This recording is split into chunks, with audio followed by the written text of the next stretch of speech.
Bien, ahora le toca como oradora a Nicolás Peña. Nicolás Peña va a dar la charla de análisis biomecánico 3D de la carrera, performance, rehabilitación y prevención de lesiones. Él es ingeniero en telecomunicaciones, especializado en biomecánica, es miembro del equipo del laboratorio de marcha del Centro de Rehabilitación Teletón Uruguay, director del Laboratorio de Análisis de Movimiento de la Universidad Católica, docente de biomecánica y fundador de Motialab, que es de lo que va a hablar hoy, y que es el primer laboratorio de análisis tridimensional para el deporte en Uruguay. Así que Nico, bienvenido. Te dejo toda la audiencia para vos. Bueno, muchísimas gracias. Gracias por la presentación, gracias por la invitación también. Es una alegría poder compartir este rato con ustedes desde el otro lado del charco. Así que bueno, esta pandemia, entre otras cosas, lo que nos dejó. Voy a compartir la pantalla acá. Ustedes me dicen... Yo te confirmo si la vemos bien. Dame un segundito que voy a abrir la presentación. Sí, sin problemas.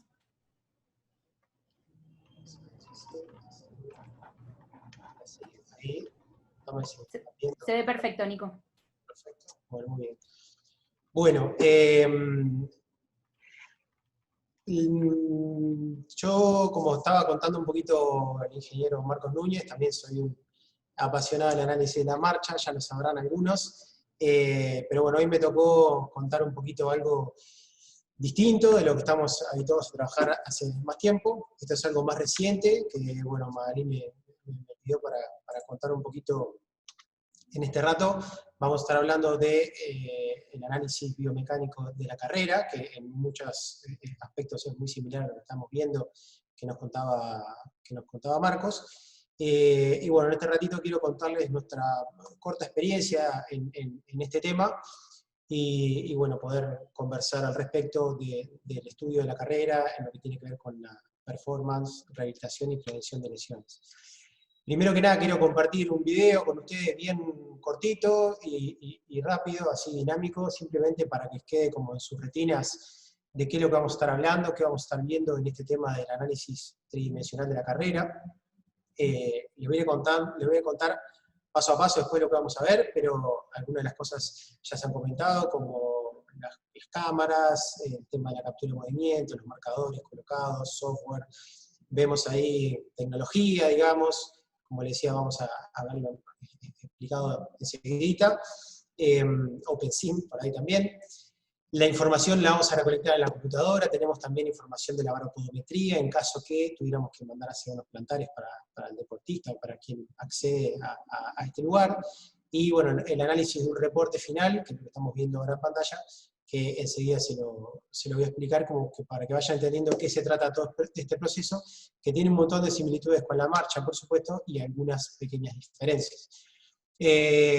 Bueno, voy a partir del principio, lo voy a hacer medio rápido porque Marcos ya nos contó al respecto de la tecnología que se utiliza, que utilizamos nosotros, es la captura de movimiento óptica. Seguramente ustedes la conocen, ya la estuvimos viendo ahora, pero también se utiliza mucho en la industria del cine, donde se utiliza para hacer películas, como El Señor de los Anillos, Avatar, seguramente la conocen, también la aplicación de esta tecnología para hacer videojuegos.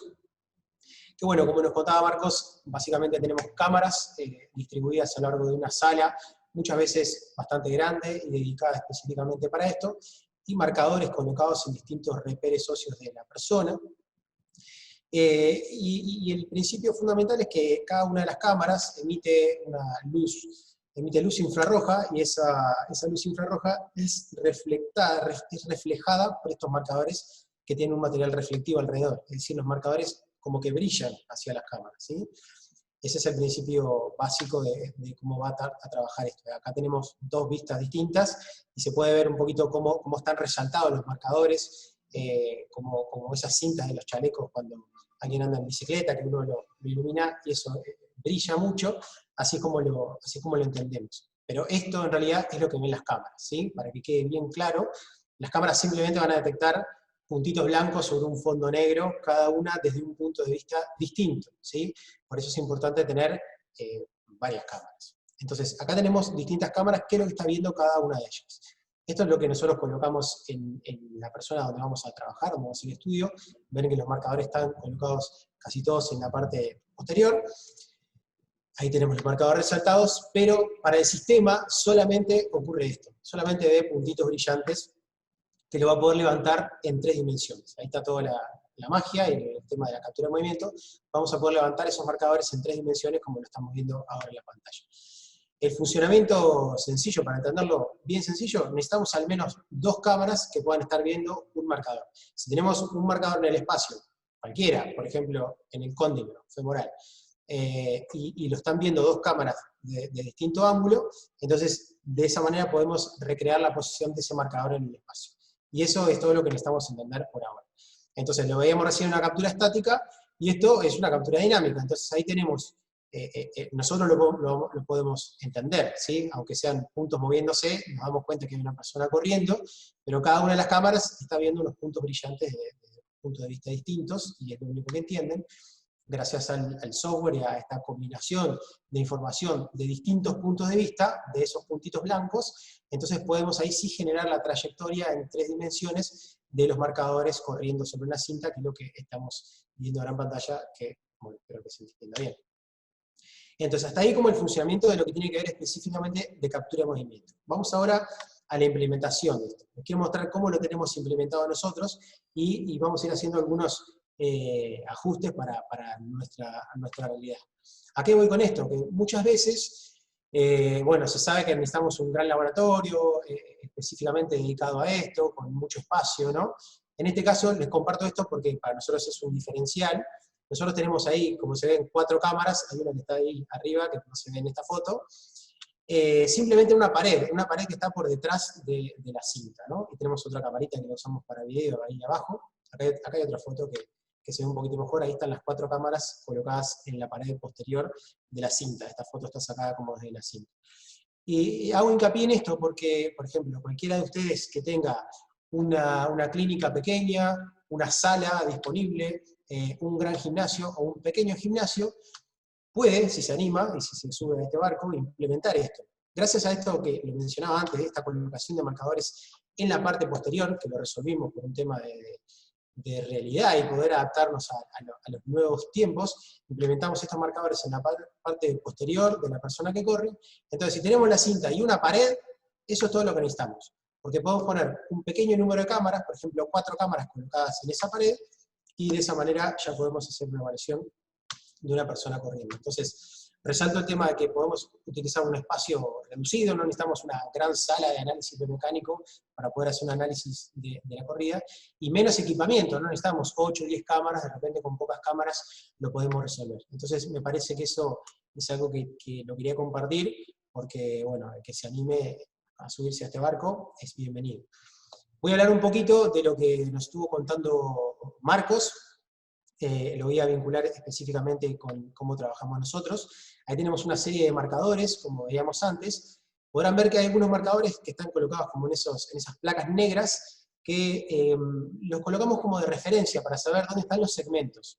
No tiene una ubicación específica, nos dice dónde está la pelvis, dónde está el muslo, dónde está la pierna, dónde está el pie.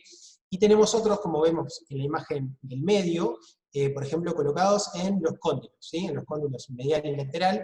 Esos marcadores son anatómicos, van en un punto específico. Las espines ilíacas, lo mismo, los maléolos. Entonces, vamos a necesitar de los 2 tipos de marcadores. Los que nos indican dónde están los segmentos, esos son como de referencia, y los marcadores anatómicos que van en reperes óseos, ahí sí, específicos, que los tiene que hacer un kinesiólogo que sepa bien de palpación para poder identificarlos correctamente, ¿sí? Entonces, acá está el meollo del asunto. Cuando nosotros queremos hablar de biomecánica y los cálculos que queremos hacer, tenemos muchos modelos. Marco nos hablaba muy bien de los distintos modelos convencional de marcha, que tienen más marcadores, menos marcadores, que tienen nombres de las instituciones, nombres más o menos rimbombantes, pero en definitiva hay algo que es común a todos, ¿sí? Desde los más viejos hasta los más nuevos, pero siempre tenemos que calcular, en esencia, 3 cosas. Tenemos que saber dónde está el centro de rotación de la cadera, o sea, la cabeza del fémur sobre el acetábulo rotando. Tenemos que saber dónde está el eje de flexión-extensión de la rodilla, y dónde está el eje de dorsiflexión o flexión plantar del tobillo, ¿sí? Entonces, lo podemos hacer con más o menos marcadores, con grandes sets de marcadores con nombre o no, pero lo importante que ustedes entiendan es que esto es lo que nosotros necesitamos saber. Si uno puede encontrar bien esto, porque también se puede encontrar mejor o peor, pero si uno lo puede encontrar bien, entonces podemos comenzar a hacer esos cálculos de cuando hablamos de biomecánica, ¿no? Entonces, en el ejemplo de la pelvis, tenemos los marcadores en las espinas ilíacas anterosuperiores y posteriores, y con algunas medidas antropométricas, por ejemplo, largo de los miembros inferiores, algunas medidas específicas de la pelvis, vamos a poder encontrar dónde están, por ejemplo, el centro de rotación de la cadera, que por supuesto no podemos poner un marcador en el centro de rotación de la cadera, tenemos que inferirlo de alguna manera. Hay otros modelos que lo infieren de manera funcional, pero siempre tenemos que tener un centro de rotación para poder hacer nuestros cálculos. Lo mismo, como le decía, en el eje de flexión y extensión de la rodilla, del tobillo, etc. Una vez que tenemos definido eso, y espero que haya quedado claro, lo que vamos a hacer es definir un sistema de referencia en cada segmento, es decir, un sistema de referencia en la pelvis, en el muslo, en la pierna y el pie, que, por decirlo de alguna manera, eso nos va a decir cómo se mueve cada uno, ¿sí? Cómo se mueve la pelvis, cómo se mueve el muslo, cómo se mueve la pierna y cómo se mueve el pie. Y al comparar uno con otro, ahí sí vamos a estar hablando ya de los ángulos que nosotros conocemos. Entonces, si vemos cómo se mueve la pelvis en el espacio, podemos ver que puede moverse, puede haber anteversión o retroversión de pelvis, elevación, rotación. Si comparamos, por ejemplo, cómo se mueve el segmento del muslo contra la pelvis, eso es el ángulo de la cadera, lo que llamamos la coxofemoral, ¿no? ¿Y por qué tenemos esos tres ángulos que estamos viendo ahí en esta imagen a la derecha? Y bueno, sabemos que puede haber flexión-extensión, aducción-abducción, o rotación interna, rotación externa. Y así con todas las articulaciones vamos a poder ir definiendo estos tres ángulos en los distintos planos, en las distintas maneras de moverse que tiene una articulación, que nos definimos así para poder estudiarlo mejor. Entonces, acá tenemos, como lo vemos nosotros en un software que nos mostraba también Marcos, ahí tenemos, por ejemplo, esos puntitos blancos que ven a la altura de los centros de las caderas, esos son exactamente los centros de rotación de la cadera, tenemos los ejes verdes por ahí de las rodillas, tenemos todos los marcadores que hablábamos antes, los de referencia y los anatómicos, pero ahí sí tenemos ya todos los sistemas de referencia para hacer los cálculos de la cinemática. Entonces, quiero ir como aproximando a poco al resultado, espero ir guiándolos en estos cálculos. Acá tenemos, tomado de OpenSim, una persona corriendo y podemos ver cómo viene la persona corriendo en el plano frontal, plano sagital y en el plano transverso, como visto de arriba, ¿no? Vamos a ir por los distintos segmentos, si nos centramos en la pelvis, tenemos ahí, ¿no? ¿Verdad? El plano frontal, sagital y transverso, y si le quitamos en la componente del movimiento del centro de masa, ahí sí tenemos las tres rotaciones. Esto es lo que nosotros queríamos que quisiéramos ver. Bueno, cómo se mueve la pelvis, si hay alguna basculación de la pelvis, basculación en todos los planos, si rota, qué es lo que hace la pelvis, y ahí tenemos como la información que vamos a después plasmar en gráficas, pero esto es lo que quiero mostrarles, qué es lo que estaríamos intentando ver, el movimiento de la pelvis mientras se ejecuta el movimiento de la cadera. Lo mismo pasa, como les decía, con la cadera. Esto es un movimiento de verdad de una persona corriendo, solamente lo que hicimos fue fijar la pelvis para decir, bueno, ¿cómo se mueve el muslo en relación a la pelvis? ¿Cómo se está moviendo el fémur? Bueno, fíjense lo que hace en la carrera, en el plano frontal, por ejemplo, esa aducción y abducción. Porque no es que solamente en la cadera flexiona y hace flexión y extensión, se mueve en todos los planos. Tenemos también en el plano sagital, en la imagen del medio, la flexión-extensión, y más a la derecha, la rotación interna y externa. Todos esos movimientos combinados hacen que esta persona esté corriendo. Ocurre lo mismo a nivel de la rodilla, con varovalgo, flexión-extensión y la rotación entre muslo y tibia. Y en el pie también, finalmente, tenemos en el plano frontal la inversión y reversión, que vamos a estar hablando un poquito de eso, dorsiflexión y flexión plantar, y el ángulo de progresión de los pies, y así vamos recorriendo todas las articulaciones. Esta es nuestra salida, espero que se haya entendido. Voy a explicar entonces cómo pasamos de todo lo que veíamos recién, digamos, animado, a todo esto que está acá, porque uno ve esto y que no está acostumbrado, capaz que ya se retiró el Zoom. Espero que no, aguántenme un cachito, que les quiero comentar, para que se entienda, ¿qué es lo que estamos viendo acá? Tenemos por filas, la primera fila es la pelvis, después tenemos la cadera, la rodilla y el tobillo, ¿sí? ¿Y por qué tenemos tres en cada una? Bueno, justamente porque tenemos el plano frontal, el plano sagital y el plano transverso. ¿Se entiende? Entonces, en la primera fila, yo les decía que era la pelvis, bueno, tenemos tres de la pelvis, y porque nos va a mostrar cómo se mueve la pelvis en este plano, cómo se mueve la pelvis anteversión o retroversión, y cómo se mueve en rotación. Y así con las distintas articulaciones. Les voy a mostrar una que va a ser fácil de entender. Acá tenemos la flexión-extensión de la rodilla, ¿sí? Marcos nos hablaba también de que tenemos toda esta gráfica, va desde el contacto, acá al principio empieza en el contacto del talón, termina en el contacto del mismo talón. Entonces, en este eje tenemos los ángulos. Acá podemos ver cómo esta rodilla, en el contacto, en la respuesta a la carga, por ejemplo, cuando apoya el pie, la rodilla se flexiona para absorber el impacto, después se extiende para hacer el despegue del pie, después fíjense hasta dónde se flexiona, pasando los 100 grados, y después se vuelve a extender. Entonces acá simplemente vemos flexión, extensión de rodilla en el plano sagital, para que vayan empapándose un poco de cómo tenemos nosotros los resultados. Esta es una gráfica para nosotros muy importante, vieron que nos movimos para la primera columna, o sea, plano frontal, tobillo, tobillo-pie. Vamos a estar viendo en esta gráfica, como decía, bien importante para nosotros, el ángulo de inversión o de versión del retropié, que sabemos que hoy en día está muy de moda, pronación, supinación en el running, que eso es algo que es una combinación de algunos movimientos que se usa a veces a nivel comercial para vender zapatillas. Acá lo vamos a analizar un poco más estadísticamente, más profesionalmente, digamos. Otras gráficas, como por ejemplo la rotación, el ángulo de proyección de los pies, si los pies están hacia adentro, hacia afuera, y así con todas las demás articulaciones. Algunas nuevas que nosotros hemos incorporado de las clásicas, esta es por ejemplo el valgo dinámico, seguramente los profes de educación física quizás la tengan más incorporada a este tema. El valgo dinámico es similar al valgo, pero visto desde otro punto de vista, que va a involucrar o a implicar la torsión tibial, la flexión de la rodilla y la aducción de la cadera. Entonces esta gráfica también nos ayuda a ver algunas otras cositas. Y esta otra que es la de la torsión de la tibia o la rotación de la tibia mirada desde el pie. ¿Sí? Acá hay otra componente importante también, que bueno, nosotros tenemos una copla ahí entre el calcáneo y el astrágalo, el eje de Henke que atraviesa muchos planos ahí, pero desde el punto de vista del plano frontal y el plano transverso, cuando el calcáneo hace un movimiento de inversión y reversión, el astrágalo hace un movimiento de rotación interna y rotación externa, y eso arrastra la tibia. Entonces tenemos una copla ahí entre astrágalo y calcáneo, astrágalo y tibia, que hacen que la tibia se rota hacia adentro, hacia afuera, en función de ese movimiento del pie. Por eso vamos a ver la tibia también desde abajo hacia arriba, y no puramente desde arriba hacia abajo, como es el approach tradicional. Acá tenemos todo el reporte que nosotros presentamos, con las gráficas que les mencionaba anteriormente, la tenemos como esa primera página más clásica, en esta segunda página de lo que les mencionaba, y acá tenemos la consistencia para ver que todas las pasadas me refiero, hacemos 30 segundos sobre la cinta, en esos 30 segundos más o menos recolectamos entre unos 40 y 50 ciclos, tac, tac, tac, de contacto y despegue, y eso es lo que nosotros estamos viendo acá en la pantalla, digamos que ponemos una por encima de la otra para poder ver que hay una consistencia entre todas. Bien, bueno, espero que vayamos bien. Llevado más a la clínica y el uso de todo esto, quería contarles algunos ejemplos. Nosotros nos basamos muchísimo en este libro, que lo dejé acá especialmente como recomendación para ustedes, Running Mechanics and Gait Analysis, del doctor Ferber, Reid Ferber, de un grupo de Canadá muy importante, de la Universidad de Calgary. Nosotros nos basamos mucho en esta bibliografía.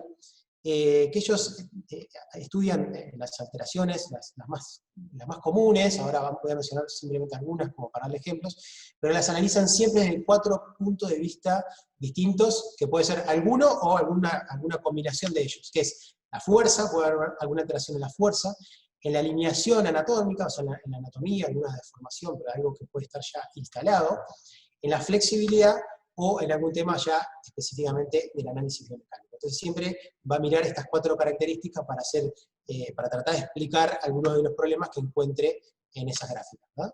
Entonces, por ejemplo, algunos de los problemas relacionados con el análisis de la carrera que hacemos nosotros. Tenemos ahí, por ejemplo, la caída de una hemipelvis, ¿no? El pelvic drop, que se llama. Eso lo vamos a ver, ¿dónde? En el plano frontal, en la pelvis, ¿verdad?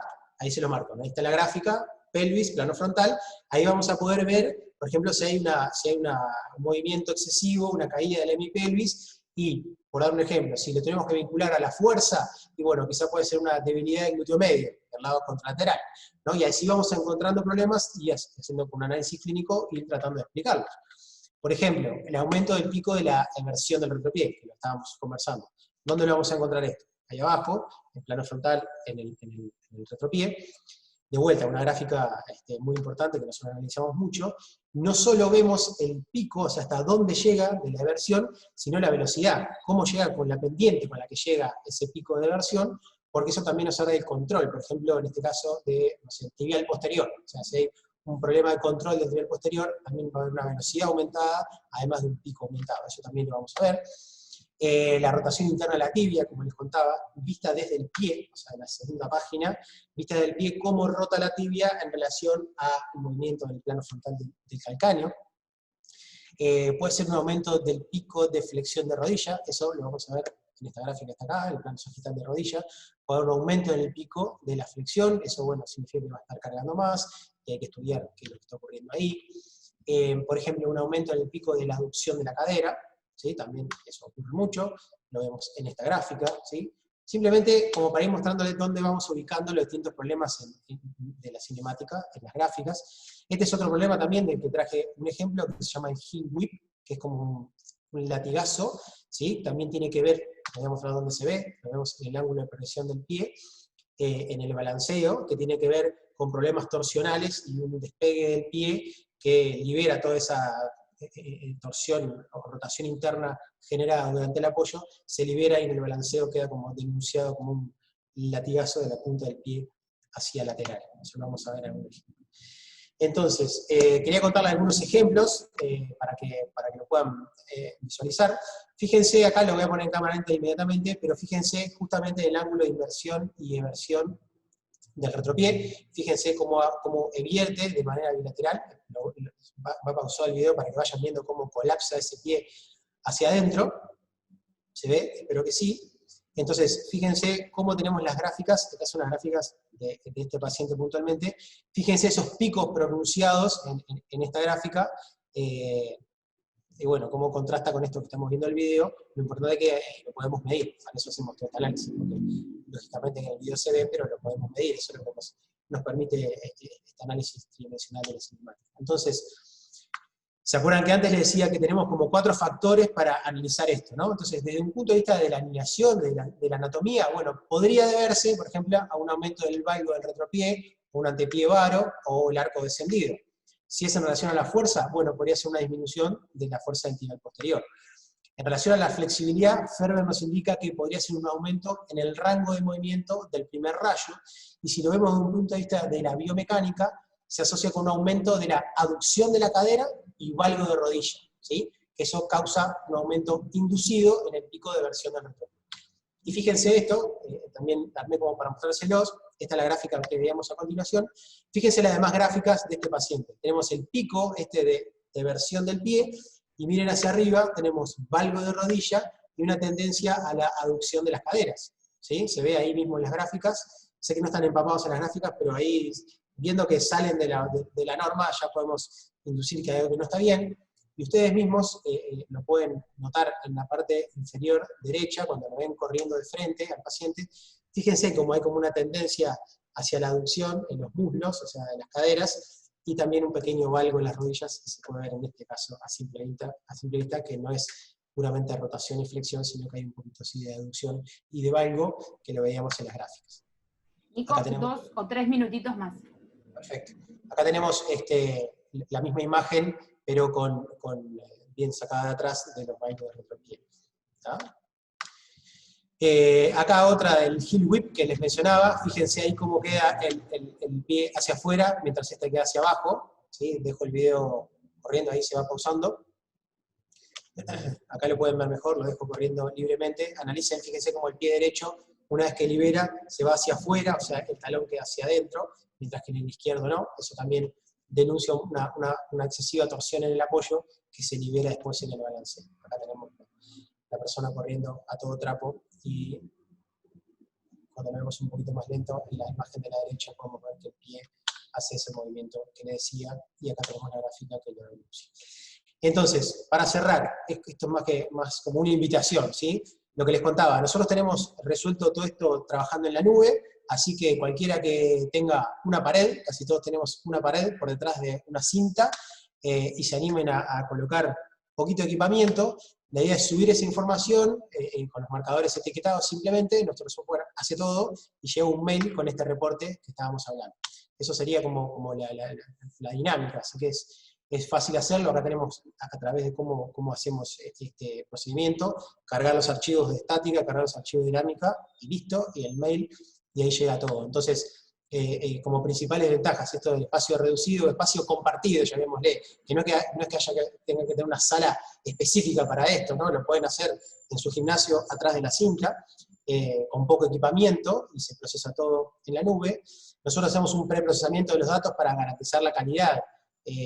Chequeamos que no haya swaps, que no haya saltos raros, así después las gráficas no van a dar algunas cosas raras, y detectamos automáticamente los eventos para que no lo tenga que hacer el usuario. No requiere una licencia de software, que en algunos casos hay licencias bastante costosas para hacer esto, nosotros lo hacemos a través de la nube directamente en un modelo de software as a service. Y bueno, nuestro objetivo, digamos, y nuestro sueño es poder hacer una gran base de datos mundial. Si hay mucha gente colaborando, como todo está en la nube, eso nos va a permitir, por ejemplo, trabajar con inteligencia artificial, trabajar con una mejor segmentación de la base de datos. O sea, el día de mañana poder segmentar mejor masculino, de tal edad, de tal estatura, entonces ahí podemos segmentar mejor la comparativa cuando uno quiere hacer una comparación de un individuo con el que está trabajando. Así que, bueno, eso, espero que se haya entendido. Ahí tenemos nuestro contacto, cualquiera me puede contactar o lo habla con Magalí directamente, por supuesto. Pero bueno, nada, como una invitación al que se quiera sumar, nosotros hace poquito que estamos trabajando en esto, pero bueno, tenemos mucho entusiasmo y muchas ganas de que todos los que quieran se sumen y puedan colaborar con nosotros. Así que muchísimas gracias. Excelente presentación, Nico, creo que se entendió todo súper claro. Leo una pregunta del chat y después yo tengo algunas preguntas también. Dale. Bueno, primero leerte las felicitaciones del chat, así que después las podés ver, hay muchos ahí felicitando. Aníbal Fernández pregunta, ¿cómo obtienes las imágenes del plano sagital sin cámaras laterales? Dijiste que eran 4 cámaras traseras, ¿cierto? Correcto, sí, perfecto. Muy bien. Nosotros lo que hacemos, como nosotros hacemos captura de movimiento, eso es importante entenderlo. La captura de movimiento, ¿se acuerdan que lo explicaba al principio? Lo que nos permite es tener la trayectoria de los marcadores en el espacio. ¿Sí? Entonces, ¿cómo lo explico? A ver, por ejemplo, si yo tuviera captura de movimiento, acá tengo la cámara que me está tomando a mí, ¿verdad? Ustedes saben que mi dedo se está acercando a la cámara, bueno, porque se agranda, ¿sí? O sea, si yo hiciera así, ahí sí se dan cuenta que estoy moviendo el dedo, sería como la cámara sagital de la que estamos hablando. Pero cuando estoy hablando de captura de movimiento, no importa de dónde estoy tomando esa información, si le tenemos de 2 cámaras en posterior, por ejemplo, tenemos una cámara acá y una cámara acá. Están viendo un marcador acá, ese marcador se puede mover para adelante, para atrás, arriba, abajo, izquierda, derecha, y la información del laboratorio, la información de nuestro laboratorio, permite saber dónde está ese marcador. No importa que no sea una cámara desde sagital, ¿sí? Está muy buena la pregunta, porque estamos muy acostumbrados a un análisis con el Kinovea, por ejemplo, que requiere un plano sagital de una vista. Es que esto no es video, es captura de movimiento. Entonces, no importa dónde tengamos las cámaras, ¿sí? Si están todas atrás, o sea, importa que podamos capturar los marcadores, eso sí es bien importante. Pero aunque las cámaras estén por detrás, si tenemos la información tridimensional de dónde están los marcadores, ya con eso podemos reconstruir el plano sagital, como una vista del plano sagital, la cual no tenemos. ¿Sí? No sé si se entiende por ahí. No, sí, se entendió. Agrego un poco a lo que decís. Vos conocés la ubicación en 3D de los marcadores y después descomponés en planos. Pero como tenés esta captura de movimiento, vos podés conocer a dónde está el marcador. Para después marcar el plano sagital, solo reportás el movimiento en ese eje de ese marcador. Pero se entendió perfecto, Nico. Bueno, ahí, bueno, perfecto, se nota la pasión y el entusiasmo, dice Eugenia. Aníbal Fernández contesta, claro, entiendo, pero al menos tienes que haber 3 cámaras que capten al marcador. No, en realidad la captura de movimiento, con solamente 2 cámaras se puede generar la posición del marcador, la trayectoria del marcador. Necesitamos por lo menos 2 cámaras. Para entenderlo, sí. No, sí, te quería sumar a esto, que decía él que en una imagen creo que vi marcadores en el plano frontal, en pelvis antero superior. Sí, perfecto, muy bien. Sí, no me fui a tanto detalle porque... Sí, estamos muy atentos. Muy bien, excelente. Está buenísima la pregunta. Y esa es una de las cosas que tuvimos que resolver. ¿Qué pasa? Con el tema de las cámaras, voy un segundito para atrás, necesitamos por lo menos 2 cámaras que estén viendo un marcador para reconstruir en 3D la posición. Eso es lo mismo que nuestros ojos, si ustedes lo piensan, nosotros tenemos como un sistema de captura de movimiento incorporado. Tenemos dos cámaras que están separadas, como las cámaras del laboratorio, y nuestros ojos ven las imágenes un poquito diferenciadas, ¿sí? Si ustedes hacen así y así, van a ver dos imágenes parecidas pero levemente distintas. Nuestro cerebro las compone para poder ver en 3D, y eso es lo que pasa con un laboratorio. Si tenemos por lo menos dos cámaras que vean un marcador, ya se puede reconstruir la posición en 3D. Con respecto a lo que estaban diciendo, está muy bien, que nos generó también un desafío para poder resolver todo este tema de las cámaras por detrás. Nosotros necesitamos conocer la posición de las espinas ilíacas anteriores superiores, que si tenemos cámaras por atrás no se ven, eso es un problema para nosotros. Entonces, ¿cómo nosotros lo tenemos resuelto? Nosotros tenemos un clúster de marcadores en el sacro, digamos, donde tenemos dos que nos marcan las espinas posteriores, y un tercer marcador que con eso referenciamos la pelvis. Colocamos los marcadores en las espinas ilíacas anterosuperiores, ¿sí? Anteriores, y lo que le pedimos al paciente, al corredor, que se pare rotado 45 grados hacia un lado y tomamos una foto, y ahí podemos ver de costadito una espina, y la referenciamos al clúster de la espalda, lo hacemos hacia el otro lado, un poquito de costadito, ahí cuando gira un poquito la vemos, la referenciamos al clúster de la pelvis de vuelta, y listo, ahí corre la persona. Entonces generamos las espinas ilíacas anteriores superiores de manera virtual al clúster de atrás. Pero es importante saber su posición, porque gracias a su posición podemos saber dónde está el centro de rotación de la cadena. Así que está muy buena la observación, no quise entrar en tan detalle, pero creo que hay mucho profesional. Perfecto, y te hago una última consulta, creo, porque ya no nos queda tiempo, así ya arrancamos con la mesa redonda que tenemos a los otros oradores también, es ¿a qué velocidad analizan la carrera? Porque entiendo que es dependiente también de, o sea, la decide el paciente, la deciden ustedes, está estipulado. Bien, excelente, buenísima la pregunta. Nosotros lo que hacemos es, siempre hacemos por lo menos a 9 km/h, que es donde hemos creado nuestra base de datos. Entonces tenemos una base de 9 km/h, que es un trote, básicamente, lo puede hacer casi todo el mundo, y después a la velocidad a la que habitualmente corre la persona. A veces no tiene ni idea y simplemente vamos subiendo hasta que se sienta cómoda, y más o menos te dice, bueno, ahí sí, y los que saben realmente dicen, no, yo corra tanto, ponemos la velocidad ahí, y tenemos las dos comparativas. Eso es una cosa importante. Lo otro es que lo que hemos visto es que el movimiento que hace la persona a 9 km/h y a, por ejemplo, 14, el patrón es igual, solamente que se ven exacerbadas las curvas. ¿Se entiende? Si hay un aumento del pico, va a estar a 9 y a 14 km/h, solo que quizás va a estar más acentuado. ¿Se entiende? Más notorio, sí. ¿Cómo, perdón? Más notorio. No, más notorio, digo, sí. Exacto, el movimiento, en todos los casos nos ha pasado lo mismo. O sea, nunca hemos visto algo que apareció cuando estaba corriendo full throttle, que no a los 9 km/h. Entonces, el patrón se mantiene, solo que las curvas aumentan un poquito la excursión con ese mismo patrón o tendencia.